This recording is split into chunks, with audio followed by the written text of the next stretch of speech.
Have you ever felt confused because there are so many grammar rules to learn? Then this video is for you.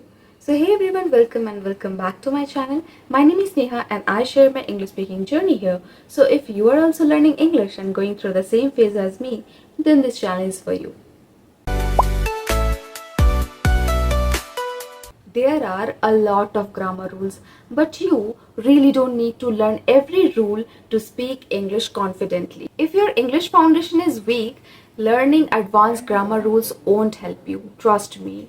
It's just like a building. So building needs a strong foundation, right? So English is just like a building. English is also needs a strong foundation. So in this video, I will share the only 4 grammar rules that every English learner should master it. And if you understand these 4 grammar rules very well, you will have a strongest foundation. So let's get started. The first rule is parts of speech: noun, pronoun, verb, adjective, adverb, preposition, conjunction. The second rule is sentence formation. Trust me, guys, many learners know a lot of vocabulary but they still can't make correct sentences just because they don't know the sentence formation or the sentence pattern.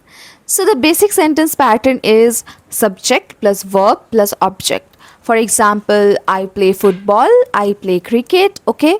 So, learn this too. Once you understand the sentence formation, you can create thousands of sentences instead of memorizing them. Rule number 3, tenses. Tenses tell us when the action happens. Is it happening now, or did it happen yesterday, or will it happen tomorrow? Okay, I already uploaded a video about tenses, the easiest way to memorize tenses. Okay, so you can also check that video out. And the fourth rule, the last rule, is question formation. Once you understand how questions are formed, your conversation become natural and fluent. So these are the 4 grammar rules that every beginner should master. So that is all for today, guys. If you found this video helpful, please do like, share and comment, and don't forget to subscribe to my channel because that motivates me a lot to do more and more. And yeah, bye bye. I will see you in the next one, and thank you for watching.